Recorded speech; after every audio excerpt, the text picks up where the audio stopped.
Ends इस video में हम लोग देखेंगे पॉलिटी के टॉप 150 महत्वपूर्ण प्रश्नों को।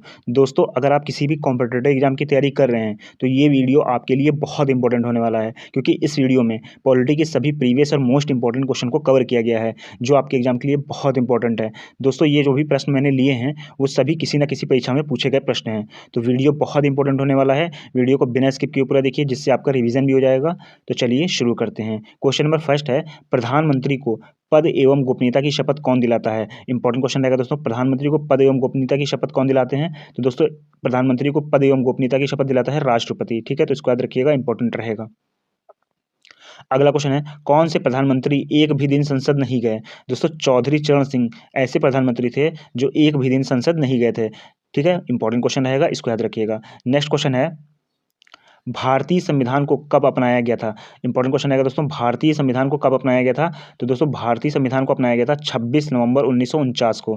ठीक है, इसको याद रखिएगा, 26 नवंबर 1949 को भारतीय संविधान को अपनाया गया था और पूर्णतः लागू किया गया था 26 जनवरी 1950 को, तो इसको भी याद रखिएगा। अगला क्वेश्चन है, भारतीय संविधान की अस्पष्टता उन्मूलन किस अनुच्छेद में है? इंपॉर्टेंट क्वेश्चन आएगा दोस्तों, भारतीय संविधान की अस्पष्टता उन्मूलन किस अनुच्छेद में है? तो दोस्तों, अनुच्छेद 17 में अस्पष्टता उन्मूलन की बात की गई है। ठीक है, तो इसको याद रखिएगा, इंपॉर्टेंट रहेगा। नेक्स्ट क्वेश्चन है, मौलिक अधिकारों में संशोधन का अधिकार किसको है? इंपॉर्टेंट क्वेश्चन आएगा दोस्तों, मौलिक अधिकारों में संशोधन का अधिकार है संसद को। ठीक है, इंपॉर्टेंट रहेगा, इसको याद रखिएगा। अगला क्वेश्चन है, भारत के पहले उप प्रधानमंत्री कौन थे? दोस्तों, भारत के पहले उप प्रधानमंत्री थे सरदार वल्लभ भाई पटेल। ठीक है, इसको याद रखिएगा, इंपॉर्टेंट रहेगा। नेक्स्ट क्वेश्चन है, सम नेक्स्ट क्वेश्चन है, संविधान में मूल कर्तव्यों का वर्णन किस अनुच्छेद में है? दोस्तों, संविधान में मूल कर्तव्यों का वर्णन है अनुच्छेद 51 ए में। ठीक है, इसको याद रखिएगा, इंपॉर्टेंट रहेगा। संविधान के अनुच्छेद 51 ए में मूल कर्तव्य का वर्णन किया गया है। अगला क्वेश्चन है, वर्तमान में संविधान में कुल कितने मूल कर्तव्य हैं? तो दोस्तों, वर्तमान में मौलिक कर्तव्य हैं 11। ठीक है, टोटल 11 मौलिक कर्तव्य हैं वर्तमान में। चलिए देखते हैं नेक्स्ट क्वेश्चन। अगला क्वेश्चन है, संसद के 2 क्रमिक अधिवेशनों के मध्य कितना समय अंतराल होता है?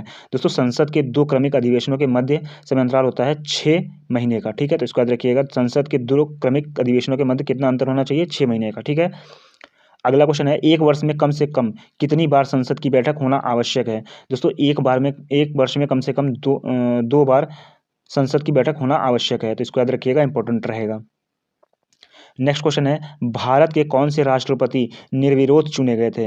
इंपॉर्टेंट क्वेश्चन रहेगा दोस्तों, प्रीवियस में पूछा जा चुका क्वेश्चन है। भारत के ऐसे कौन से राष्ट्रपति थे जो निर्विरोध चुने गए थे? तो दोस्तों, नीलम संजीव रेड्डी ये निर्विरोध चुने गए थे। ठीक है, तो इसको याद रखिएगा, इंपॉर्टेंट रहेगा। नेक्स्ट क्वेश्चन है, किस विधेयक को राष्ट्रपति पुनर्विचार के लिए नहीं लौटाता है? दोस्तों, धन विधेयक को राष्ट्रपति पुनर्विचार के लिए नहीं लौटाता है। ठीक है, तो इसको याद रखिएगा, इंपॉर्टेंट रहेगा। नेक्स्ट क्वेश्चन है, भारत का संवैधानिक अध्यक्ष कौन होता है? इंपॉर्टेंट क्वेश्चन रहेगा दोस्तों, भारत का संवैधानिक अध्यक्ष होता है राष्ट्रपति। ठीक है, इसको याद रखिएगा, इंपॉर्टेंट रहेगा। अगला क्वेश्चन है, प्रधानमंत्री बनने के लिए न्यूनतम आयु कितनी होती है? दोस्तों, प्रधानमंत्री बनने के लिए न्यूनतम आयु है 25 वर्ष। चलिए देखते हैं नेक्स्ट क्वेश्चन। अगला क्वेश्चन है, राष्ट्रपति पद रिक्त होने पर कितने समय में भरना आवश्यक है? दोस्तों, राष्ट्रपति पद रिक्त होने पर 6 माह के अंदर भरना आवश्यक है। ठीक है, तो इसको याद रखिएगा। अगला क्वेश्चन है, लोकसभा सदस्य अपना त्यागपत्र किसे देते हैं? दोस्तों, लोकसभा सदस्य अपना त्यागपत्र देते हैं लोकसभा अध्यक्ष को। इंपॉर्टेंट क्वेश्चन रहेगा, इसको भी याद रखिएगा। अगला क्वेश्चन है, राष्ट्रपति चुनाव के लिए प्रस्तावक एवं अनुमोदकों की संख्या कितनी है? दोस्तों, राष्ट्रपति चुनाव के लिए प्रस्तावक एवं अनुमोदकों की संख्या है 50। ठीक है, 50 प्रस्तावक होने चाहिए और 50 अनुमोदक होने चाहिए। अगला क्वेश्चन है, राज्य में राष्ट्रपति शासन की घोषणा कौन करता है? दोस्तों, राज्य में राष्ट्रपति शासन की घोषणा करता है राष्ट्रपति।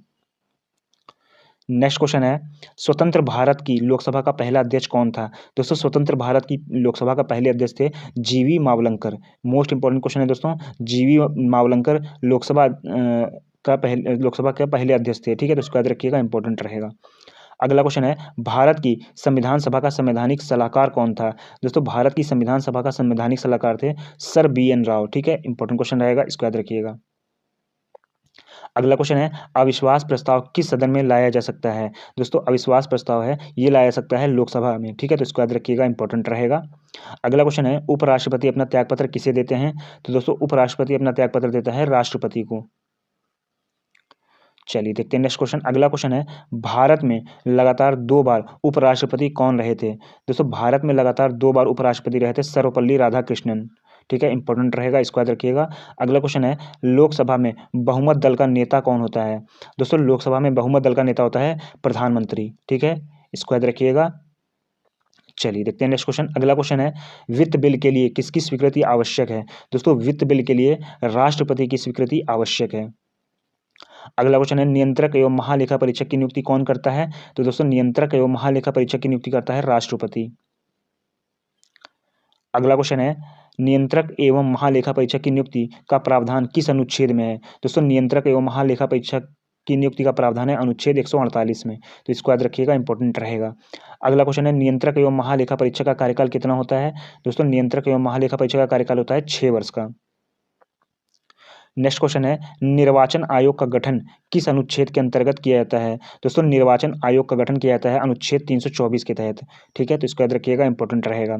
अगला क्वेश्चन है, देश का सर्वोच्च विधि अधिकारी कौन होता है?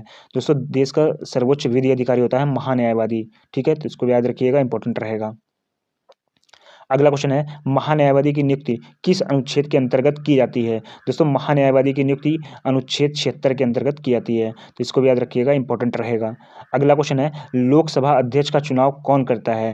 दोस्तों लोकसभा अध्यक्ष का चुनाव करते हैं लोकसभा सदस्य। चलिए देखते हैं नेक्स्ट क्वेश्चन। अगला क्वेश्चन है, मुख्यमंत्री की नियुक्ति किस अनुच्छेद के अंतर्गत की जाती है? दोस्तों अनुच्छेद 163 के अंतर्गत मुख्यमंत्री की नियुक्ति की जाती है। इंपॉर्टेंट रहेगा, इसको भी याद रखिएगा। अगला क्वेश्चन है, राज्य के शासन का वास्तविक अध्यक्ष कौन होता है? दोस्तों राज्य के शासन का वास्तविक अध्यक्ष होता है मुख्यमंत्री। अगला क्वेश्चन है, भारत का राष्ट्रपति कितने प्रकार के आपातकाल की घोषणा कर सकता है? दोस्तों भारत का राष्ट्रपति 3 प्रकार के आपातकाल की घोषणा कर सकता है। ठीक है, तो इसको याद रखिएगा, इंपॉर्टेंट रहेगा। अगला क्वेश्चन है, किस अनुच्छेद के तहत राष्ट्रपति राष्ट्रीय आपातकाल की घोषणा कर सकता है? दोस्तों अनुच्छेद 352 के तहत राष्ट्रपति राष्ट्रीय आपातकाल की घोषणा कर सकता है। अगला क्वेश्चन है, किस अनुच्छेद के तहत राष्ट्रपति वित्तीय आपातकाल की घोषणा कर सकता है? दोस्तों अनुच्छेद 360 के तहत राष्ट्रपति वित्तीय आपातकाल की घोषणा कर सकता है। अगला क्वेश्चन है, भारत में वित्तीय आपातकाल की घोषणा कितनी बार हुई है? तो दोस्तों भारत में वित्तीय आपातकाल की घोषणा कभी नहीं हुई है। ठीक है, तो इसको याद रखिएगा, इंपॉर्टेंट रहेगा। अगला क्वेश्चन है, राज्यपाल पद हेतु न्यूनतम आयु कितनी होती है? दोस्तों राज्यपाल हेतु पद हेतु न्यूनतम आयु है 35 वर्ष। अगला क्वेश्चन है, राज्य के मुख्यमंत्री की नियुक्ति कौन करता है? तो दोस्तों राज्य के मुख्यमंत्री की नियुक्ति करते हैं राज्यपाल। ठीक है, तो इसको याद रखिएगा, इंपॉर्टेंट रहेगा। अगला क्वेश्चन है, राज्य सरकार को भंग कौन कर सकता है? तो दोस्तों राज्यपाल की सिफारिश पर राष्ट्रपति राज्य सरकार को भंग कर सकता है। ठीक है, तो इसको याद रखिएगा, इंपॉर्टेंट रहेगा। अगला क्वेश्चन है, संविधान के किस भाग में पंचायती राज व्यवस्था का वर्णन है? दोस्तों भाग 9 में, संविधान के भाग 9 में पंचायती राज व्यवस्था का वर्णन किया गया है। अगला क्वेश्चन है, पंचायती राज संस्था का कार्यकाल कितना होता है? तो दोस्तों पंचायती राज संस्था का कार्यकाल होता है 5 वर्ष का। अगला क्वेश्चन है, सर्वप्रथम पंचायती राज व्यवस्था कहाँ लागू की गई? दोस्तों राजस्थान के नागौर में सर्वप्रथम पंचायती राज व्यवस्था लागू की गई थी। अगला क्वेश्चन है, संविधान के किस भाग में संशोधन प्रक्रिया का उल्लेख है? दोस्तों संविधान के भाग 20 में संशोधन प्रक्रिया का उल्लेख किया गया है। अगला क्वेश्चन है, संविधान के किस अनुच्छेद में संशोधन प्रक्रिया का उल्लेख है? दोस्तों अनुच्छेद 368 में संशोधन का प्रक्रिया का उल्लेख किया गया है। ठीक है, तो इसको याद रखिएगा, इंपॉर्टेंट रहेगा। अगला क्वेश्चन है, भारतीय संविधान में प्रथम संशोधन कब हुआ? दोस्तों भारतीय संविधान में प्रथम संशोधन हुआ था वर्ष 1951 ईस्वी में। अगला क्वेश्चन है, संविधान संशोधन के लिए विधेयक किस सदन में पेश किया जा सकता है? दोस्तों संविधान संशोधन के लिए विधेयक किसी भी सदन में पेश किया जाता है, या तो राज्यसभा या लोकसभा में पेश किया जा सकता है। तो इसको भी याद रखिएगा, संविधान संशोधन विधेयक किसी भी सदन में पेश किया जा सकता है, राज्यसभा या लोकसभा में। अगला क्वेश्चन है, किस संविधान संशोधन में लोकसभा का कार्यकाल 6 वर्ष से घटाकर 5 वर्ष कर दिया गया? दोस्तों 44वें संविधान संशोधन द्वारा लोकसभा का कार्यकाल 6 वर्ष से घटाकर 5 वर्ष कर दिया गया। अगला क्वेश्चन है, संविधान सभा का स्थायी अध्यक्ष कौन था? दोस्तों संविधान सभा के स्थायी अध्यक्ष थे डॉक्टर राजेंद्र प्रसाद। अगला क्वेश्चन है, संविधान सभा की प्रारूप समिति के अध्यक्ष कौन थे? दोस्तों संविधान सभा की प्रारूप समिति के अध्यक्ष थे डॉक्टर भीमराव अंबेडकर। अगला क्वेश्चन है, संविधान की प्रारूप समिति के समक्ष प्रस्तावना का प्रस्ताव किसने रखा? दोस्तों पंडित जवाहरलाल नेहरू ने संविधान की प्रारूप समिति के समक्ष प्रस्तावना का प्रस्ताव रखा था। अगला क्वेश्चन है, संविधान सभा में किस देशी रियासत के प्रतिनिधि ने भाग नहीं लिया था? दोस्तों हैदराबाद की देशी रियासत ने संविधान में सभा में भाग नहीं लिया था। ठीक है, तो इसको याद रखिएगा, इंपॉर्टेंट रहेगा। अगला क्वेश्चन है, संविधान को बनाने में कितना समय लगा? दोस्तों 2 वर्ष 11 माह 18 दिन लगा था संविधान को बनाने में। अगला क्वेश्चन है, भारतीय संविधान में कितनी अनुसूचियां हैं? दोस्तों भारतीय संविधान में 12 अनुसूचियां हैं। ठीक है, तो इसको याद रखिएगा, इंपॉर्टेंट रहेगा। अगला क्वेश्चन है, कौन सी महिला प्रथम मुख्यमंत्री बनी? दोस्तों सुचेता कृपलानी प्रथम महिला मुख्यमंत्री थी। अगला क्वेश्चन है, भारतीय संविधान संसदीय प्रणाली किस देश के संविधान से ली गई है? दोस्तों संसदीय प्रणाली ली गई है इंग्लैंड से। ठीक है, इसको याद रखिएगा, इंपॉर्टेंट रहेगा। अगला क्वेश्चन है, संविधान में समवर्ती सूची की प्रेरणा कहाँ से ली गई है? तो दोस्तों ऑस्ट्रेलिया से ली गई है समवर्ती सूची की प्रेरणा। अगला क्वेश्चन है, भारतीय संविधान में मौलिक कर्तव्य को किस देश से लिया गया है? दोस्तों मौलिक कर्तव्य को लिया गया है रूस के संविधान से। अगला क्वेश्चन है, प्रस्तावना की भाषा किस देश से ली गई है? दोस्तों प्रस्तावना की भाषा ली गई है ऑस्ट्रेलिया से। अगला क्वेश्चन है, महाभियोग की प्रक्रिया किस देश के संविधान से ली गई है? दोस्तों अमेरिका के संविधान से ली गई है महाभियोग की प्रक्रिया। अगला क्वेश्चन है, संविधान के किस अनुच्छेद में धन विधेयक की परिभाषा दी गई है? दोस्तों अनुच्छेद 110 में धन विधेयक की बात कही गई है। अगला क्वेश्चन है, संविधान के किस भाग में मूल कर्तव्य का उल्लेख है? दोस्तों भाग 4 का में मूल कर्तव्य का उल्लेख किया गया है। अगला क्वेश्चन है, भारतीय संविधान के किस अनुच्छेद में लिखा गया है कि भारत राज्यों का एक संघ होगा? दोस्तों अनुच्छेद 1 में कहा गया है कि भारत राज्यों का संघ होगा। अगला क्वेश्चन है, संविधान के किस अनुच्छेद के अंतर्गत राष्ट्रपति लोकसभा भंग कर सकता है? अनुच्छेद 85 के तहत राष्ट्रपति लोकसभा भंग कर सकता है। किस अनुच्छेद के तहत राष्ट्रपति वित्त आयोग का गठन करता है? दोस्तों अनुच्छेद 280 के तहत राष्ट्रपति वित्त आयोग का गठन करता है। अगला क्वेश्चन है, संविधान के किस अनुच्छेद में प्रेस की स्वतंत्रता दी गई है? दोस्तों अनुच्छेद 19 में प्रेस की स्वतंत्रता दी गई है। अगला क्वेश्चन है, किस अनुच्छेद में संसद के संयुक्त अधिवेशन का प्रावधान है? दोस्तों अनुच्छेद 108 में संसद में संयुक्त अधिवेशन का प्रावधान है। अगला क्वेश्चन है, संविधान के किस अनुच्छेद में राष्ट्रीय आपातकाल की प्रक्रिया का उल्लेख है? दोस्तों अनुच्छेद 356 में राष्ट्रीय आपातकाल की प्रक्रिया का उल्लेख किया गया है। अगला क्वेश्चन है, संविधान के किस भाग में ग्राम पंचायत की स्थापना की गई है? दोस्तों भाग 9 में ग्राम पंचायत की स्थापना की बात की गई है। ठीक है, तो इसको याद रखिएगा, इंपॉर्टेंट रहेगा। अगला क्वेश्चन है, कौन सी अनुसूची में 22 भाषाओं का उल्लेख है? दोस्तों 8वीं अनुसूची में 22 भाषाओं का उल्लेख किया गया है। नेक्स्ट क्वेश्चन है, संविधान की 6ठी अनुसूची किस राज्य में लागू नहीं होती है? दोस्तों मणिपुर राज्य में संविधान की 6ठी अनुसूची लागू नहीं होती है। अगला क्वेश्चन है, जनता द्वारा प्रत्यक्ष रूप से निर्वाचित सदन को क्या कहते हैं? दोस्तों जनता द्वारा प्रत्यक्ष रूप से निर्वाचित सदन को लोकसभा कहते हैं। अगला क्वेश्चन है, संविधान में लोकसभा के सदस्यों की मूल संख्या क्या है?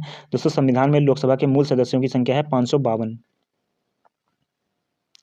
अगला क्वेश्चन है, किस अनुच्छेद के अंतर्गत राष्ट्रपति उपराष्ट्रपति पद की व्यवस्था है? दोस्तों अनुच्छेद 63 के अंतर्गत उपराष्ट्रपति पद की व्यवस्था की गई है। अगला क्वेश्चन है, स्वतंत्र भारत के प्रथम वित्त मंत्री कौन थे? तो दोस्तों डॉक्टर जॉन मथाई स्वतंत्र भारत के प्रथम वित्त मंत्री थे। तो इसको याद रखिएगा, इंपॉर्टेंट रहेगा। अगला क्वेश्चन है, किस संशोधन द्वारा मूल कर्तव्य को निर्धारित किया गया था? दोस्तों 42वें संविधान संशोधन द्वारा मूल कर्तव्य को निर्धारित किया गया था। ठीक है, तो इसको याद रखिएगा, इंपॉर्टेंट रहेगा। अगला क्वेश्चन है, संसद का स्थायी सदन कौन सा है? दोस्तों संसद का स्थायी सदन है राज्यसभा। अगला क्वेश्चन है, संसद के दोनों सदनों के संयुक्त अधिवेशन की अध्यक्षता कौन करता है? दोस्तों संसद के दोनों सदनों के संयुक्त अधिवेशन की अध्यक्षता करता है लोकसभा अध्यक्ष। अगला क्वेश्चन है, भारतीय संविधान में किस पद का उल्लेख नहीं है? उप प्रधानमंत्री के पद का उल्लेख नहीं है भारतीय संविधान में। ठीक है, तो इसको याद रखिएगा। अगला क्वेश्चन है, सांसदों के वेतन का निर्धारण कौन करता है? तो दोस्तों सांसदों के वेतन का निर्धारण करता है संसद। अगला क्वेश्चन है, भारत के राष्ट्रपति का चुनाव कितने वर्षों के लिए होता है? दोस्तों भारत के राष्ट्रपति का चुनाव होता है 5 वर्ष के लिए। नेक्स्ट क्वेश्चन है, धार्मिक स्वतंत्रता का अधिकार किस अनुच्छेद में है? दोस्तों अनुच्छेद 25 में धार्मिक स्वतंत्रता का अधिकार दिया गया है। अगला क्वेश्चन है, संपत्ति के अधिकार को किस संशोधन द्वारा समाप्त किया गया? दोस्तों 44वां संविधान संशोधन द्वारा संपत्ति के अधिकार को समाप्त कर दिया गया था। अगला क्वेश्चन है, लोकसभा में कम से कम कितने सत्र जरूरी होते हैं? दोस्तों वर्ष में 2 बार लोकसभा में कम से कम सत्र जरूरी होते हैं। अगला क्वेश्चन है, मंत्रिपरिषद किसके प्रति उत्तरदायी होता है? दोस्तों लोकसभा के प्रति मंत्रिपरिषद उत्तरदायी होता है। ठीक है, तो इसको याद रखिएगा, इंपॉर्टेंट रहेगा। अगला क्वेश्चन है, संविधान के किस अनुच्छेद में उपराष्ट्रपति का वर्णन है? दोस्तों संविधान के अनुच्छेद 63 में उपराष्ट्रपति के पद का वर्णन किया गया है। अगला क्वेश्चन है, नियंत्रक एवं महालेखा परीक्षक अपना त्यागपत्र किसे देता है? दोस्तों नियंत्रक एवं महालेखा परीक्षक अपना त्यागपत्र देते हैं राष्ट्रपति को। अगला क्वेश्चन है, विधान परिषद के सदस्य के लिए न्यूनतम आयु कितनी होनी चाहिए? दोस्तों विधान परिषद के लिए सदस्य के लिए न्यूनतम आयु होनी चाहिए 30 वर्ष। अगला क्वेश्चन है, विधान परिषद का गठन संविधान के किस अनुच्छेद में है? दोस्तों विधान परिषद का गठन संविधान के अनुच्छेद 169 में है। अगला क्वेश्चन है बजट किसके द्वारा पारित किया जाता है? तो दोस्तों बजट पारित किया जाता है लोकसभा के द्वारा। अगला क्वेश्चन है किस विधेयक को केवल लोकसभा में ही पारित किया जा सकता है? तो दोस्तों वित्त विधेयक को केवल लोकसभा में ही पारित किया जा सकता है। अगला क्वेश्चन है परिसीमन आयोग का अध्यक्ष कौन होता है? दोस्तों परिसीमन आयोग का अध्यक्ष होता है मुख्य निर्वाचन आयुक्त। अगला क्वेश्चन है कोई विधेयक वित्त विधेयक है या नहीं, इसका निर्णय कौन करता है? दोस्तों लोकसभा स्पीकर इसका निर्णय करते हैं कोई विधेयक वित्त विधेयक है या नहीं। ठीक है, तो इसको याद रखिएगा, इंपॉर्टेंट रहेगा। अगला क्वेश्चन है लोकसभा का जनक किसे कहा जाता है? दोस्तों लोकसभा का जनक कहा जाता है जीवी मावलंकर को। अगला क्वेश्चन है भारत सरकार को कानूनी मामलों में राय कौन देता है?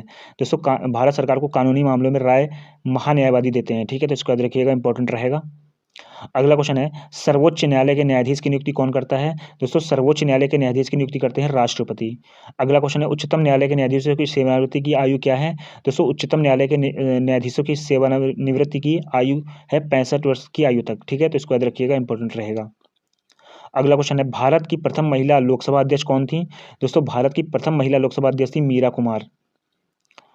अगला क्वेश्चन है 42वें संविधान संशोधन द्वारा प्रस्तावना में कौन से शब्द जोड़े गए? दोस्तों समाजवाद, धर्मनिरपेक्ष, अखंडता, ये शब्द जोड़े गए थे 42वें संविधान संशोधन द्वारा प्रस्तावना में। अगला क्वेश्चन है दोस्तों संविधान सभा के स्थायी अध्यक्ष कौन थे? दोस्तों संविधान सभा के स्थायी अध्यक्ष थे डॉक्टर राजेंद्र प्रसाद। ठीक है, तो इसको याद रखिएगा, इंपॉर्टेंट रहेगा। अगला क्वेश्चन है मौलिक अधिकारों का निलंबन कौन कर सकता है? तो दोस्तों मौलिक अधिकारों का निलंबन कर सकते हैं राष्ट्रपति। ठीक है, तो इसको भी याद रखिएगा, मोस्ट इंपॉर्टेंट क्वेश्चन है। अगला क्वेश्चन है संविधान के किस अनुच्छेद में संसद में प्रयोग की जाने वाली भाषा के बारे में प्रावधान है?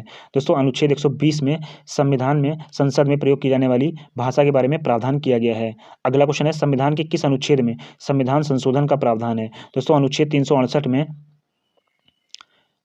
संविधान संशोधन का प्रावधान किया गया है। अगला क्वेश्चन है संपत्ति के मौलिक अधिकार को किस संशोधन द्वारा समाप्त किया गया? 44वें संविधान संशोधन द्वारा संपत्ति के मौलिक अधिकार को समाप्त कर दिया गया था। नेक्स्ट क्वेश्चन है मौलिक अधिकार का प्रावधान किस देश के संविधान से लिया गया है? दोस्तों संयुक्त राज्य अमेरिका से लिया गया है मौलिक अधिकार का प्रावधान।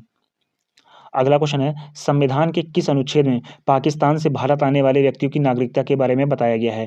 दोस्तों अनुच्छेद 6 में बताया गया है पाकिस्तान से भारत आने वाले व्यक्तियों की नागरिकता के बारे में। अगला क्वेश्चन है संविधान के किस अनुच्छेद में अस्पृश्यता के अंत के बारे में बताया गया है? दोस्तों अनुच्छेद 17 में अस्पृश्यता के अंत के बारे में बताया गया है।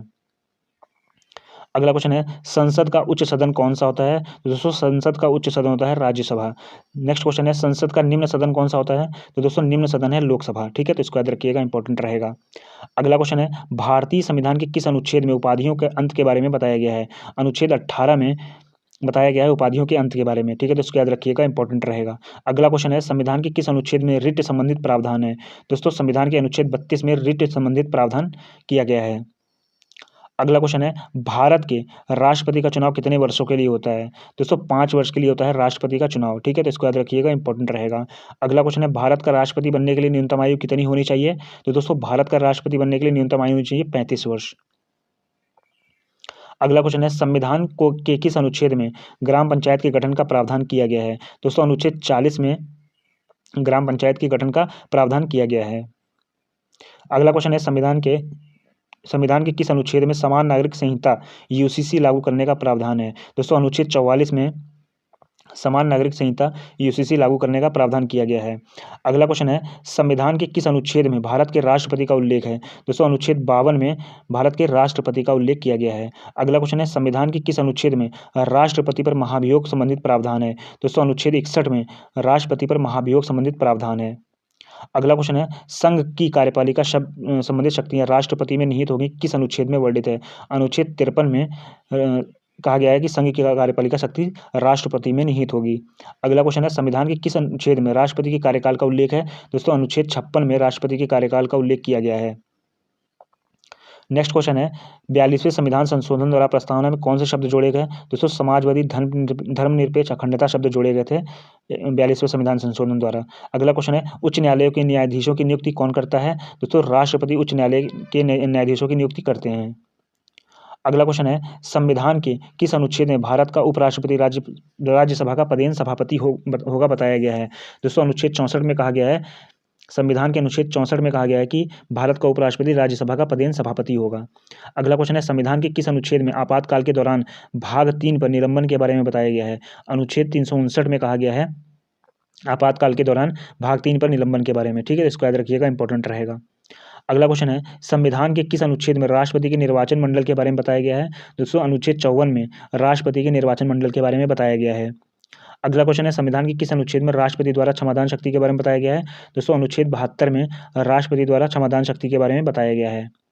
अगला क्वेश्चन है, राज्यपाल का कार्यकाल कितने वर्ष का होता है? दोस्तों राज्यपाल का कार्यकाल होता है 5 वर्ष का।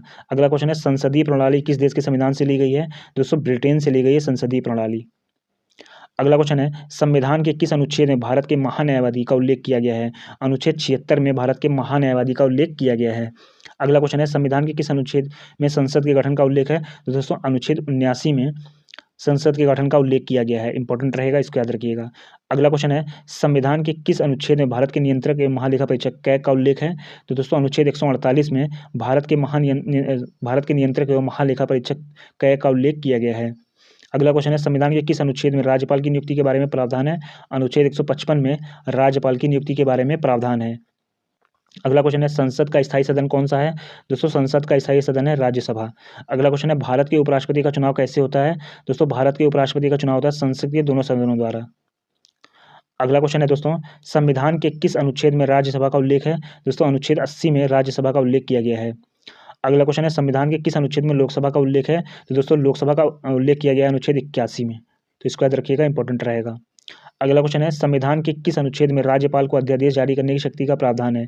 दोस्तों अनुच्छेद 213 में राज्यपाल को अध्यादेश जारी करने की शक्ति का प्रावधान है और राष्ट्रपति को अध्यादेश जारी करने का शक्ति का प्रावधान 123 में है। ठीक है, तो इसको याद रखिएगा। अगला क्वेश्चन है, संविधान के किस अनुच्छेद में नए राज्यों की स्थापना का प्रावधान है? तो दोस्तों अनुच्छेद 2 में कहा गया है कि नए राज्यों की स्थापना के बारे में। ठीक है, तो इसको याद रखिएगा, इंपॉर्टेंट रहेगा। अगला क्वेश्चन है, राज्यसभा का सदस्य बनने के लिए न्यूनतम आयु क्या है? दोस्तों राज्यसभा का सदस्य बनने के लिए न्यूनतम आयु 30 वर्ष। नेक्स्ट क्वेश्चन है, बजट किसके द्वारा पेश किया जाता है? दोस्तों भारत के वित्त मंत्री द्वारा बजट पेश किया जाता है। नेक्स्ट क्वेश्चन है, संविधान के किस अनुच्छेद में संविधान की शुरुआत में नागरिकता का प्रावधान के बारे में बताया गया है? अनुच्छेद 5 में कहा गया है नागरिकता का प्रावधान के बारे में। ठीक है, तो इसको याद रखिएगा, इंपॉर्टेंट रहेगा। अगला क्वेश्चन है, संविधान के किस अनुच्छेद में भारत से पाकिस्तान आने वाले नागरिकता का प्रावधान है? तो दोस्तों अनुच्छेद 7 में भारत में से पाकिस्तान आने वाले नागरिकता का प्रावधान किया गया है। अगला क्वेश्चन है, संविधान के किस अनुच्छेद में विदेशी नागरिकता लेने पर भारत की नागरिकता से वंचित का प्रावधान है? तो दोस्तों अनुच्छेद 9 में कहा गया है कि विदेशी नागरिकता लेने पर भारत की नागरिकता से वंचित का प्रावधान किया गया है। अगला क्वेश्चन है, संविधान के किस अनुच्छेद में राज्य की परिभाषा के बारे में बताया गया है? तो दोस्तों अनुच्छेद 12 में राज्य की परिभाषा के बारे में बताया गया है। अगला क्वेश्चन है, संविधान के किस अनुच्छेद में मौलिक अधिकारों को लागू करने में संसद की शक्ति के बारे में बताया गया है?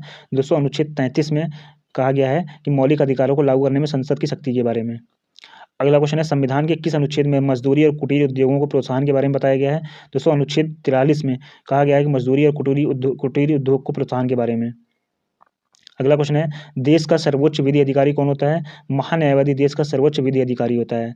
अगला क्वेश्चन है, महान्यायवादी की नियुक्ति कौन करता है? राष्ट्रपति महान्यायवादी की नियुक्ति करता है। अगला क्वेश्चन है, संविधान के किस अनुच्छेद में महत्वपूर्ण संस्थानों वस्तुओं का संरक्षण के बारे में बताया गया है? दोस्तों अनुच्छेद 49 में महत्वपूर्ण संस्थानों और वस्तुओं के संरक्षण के बारे में बताया गया है।